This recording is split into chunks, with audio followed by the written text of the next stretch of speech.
Centripetal force, centripetal force का मतलब है वो फोर्स जो सेंट्रीपिटल एक्सेलरेशन दे रहा है, force providing the centripetal acceleration, ये वो फोर्स है जो इसको सेंट्रीपिटल एक्सेलरेशन देता है। It always acts towards the centre, it always acts towards the centre, centre की तरफ हमेशा एक्ट होगा। And centripetal force is equal to mass into centripetal acceleration.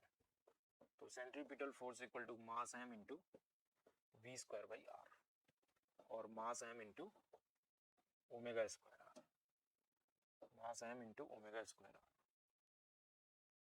Mass m into omega square r। ठीक है, centripetal force कोई सा भी force दे सकता है। Centripetal force tension in the string, रस्सी बांध के घुमाओ तो वहां पे सेंट्रीपिटल फोर्स रस्सी देगी।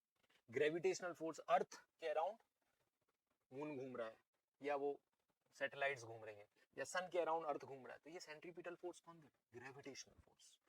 ठीक है, न्यूक्लियस के अराउंड इलेक्ट्रॉन्स घूम रहे हैं सर्कुलर मोशन में, सेंट्रीपिटल फोर्स कौन दे रहा है? Who is providing the centripetal force? Electrostatic attraction. ठीक है, सेंट्रीपिटल फोर्स कोई सा भी फोर्स दे सकता है, सेंटर्ड फोर्स होना चाहिए, सेंटर की तरफ एक्ट होना चाहिए। ठीक है, any force can give the centripetal force.